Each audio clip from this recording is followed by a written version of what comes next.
కేంద్ర ప్రభుత్వ నిధులతో 34వ డివిజన్లో నెలకొన్న సమస్యలను పరిష్కరించేందుకు తన వంతు కృషి చేస్తానని 34వ డివిజన్ బీజేపీ కార్పొరేటర్ అభ్యర్థి రావిరాల వెంకటేశ్వర్లు తెలిపారు. డివిజన్ ప్రజలు తనను ఆశీర్వదించి అత్యధిక మెజార్టీతో గెలిపించాలని కోరారు. నల్గొండ మున్సిపల్ కార్పొరేషన్ ఎన్నికలలో భాగంగా 34వ బీజేపీ పార్టీ కార్పొరేటర్ అభ్యర్థి రావిరాల వెంకటేశ్వర్లు డివిజన్ పరిధిలోని Bandaru function hall road Srilakshmi కాలనీలో ఇంటింటి ప్రచారం నిర్వహించారు. ఈ సందర్భంగా ఆయన ఓటర్లను ఆత్మీయంగా పలకరించి ఓట్లు అభ్యర్థించారు.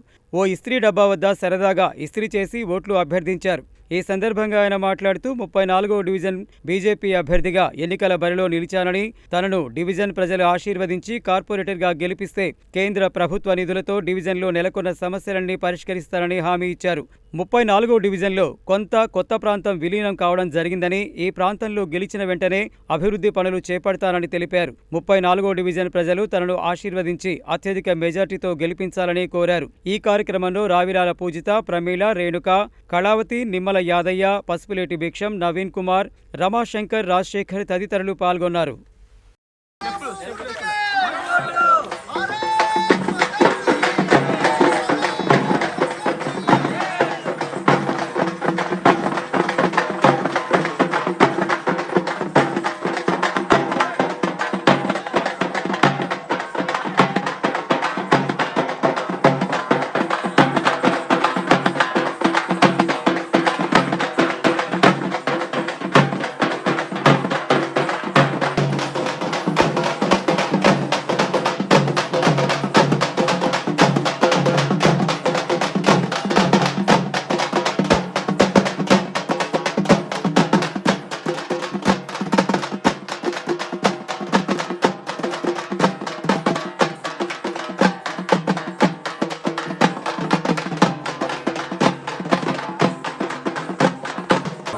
వార్డు డివిజన్ ప్రజలందరికీ నమస్కారాలు.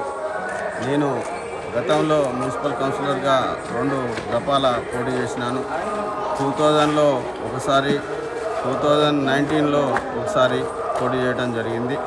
ఈ కాలనీలకు ప్లస్ ఈ వార్డులో నేను చాలా అభివృద్ధి చేశాను. అన్ని వాటరు, డ్రైనేజీ ప్లస్ స్ట్రీట్ లైట్లు కానీ, అండర్ గ్రౌండ్ డ్రైనేజ్ కానీ, ఓపెన్ డ్రైనేజ్ కానీ, వీటి కాలంలో టెంపుల్కు ఆనుకొని పార్క్ ఉంటుంది, దాన్ని కూడా పూర్తి అభివృద్ధి చేపట్టడం జరిగింది. ఇంకా కొన్ని పెండింగ్ పనులు ఉన్నాయి. అదిగాక 34వ వార్డులో ఈ మధ్యకాలంలో 13వ వార్డు కొంత పరిధిని 34వ వార్డులో కలపడం జరిగింది. దాని గతంలో ఆ వార్డు దానికి సంబంధం లేకుండా బార్డర్లలో ఉండే, ఇప్పుడు పూర్తిగా 34వ వార్డు కొంత భాగం, 13వ వార్డు కొంత భాగాన్ని 34వ వార్డులో విలీనం చేయడం జరిగింది. దాన్ని కూడా ఫర్దర్లా పూర్తి అభివృద్ధి చేయడానికి నా శయశక్తుల కృషి చేస్తాను. వాటర్, డ్రైనేజీ, స్ట్రీట్ లైట్స్, మౌలిక వసతులన్నీ కూడా కంప్లీట్ చేసి మీ అభిమానాన్ని చురుక్కుంటానని నా యొక్క మనవి.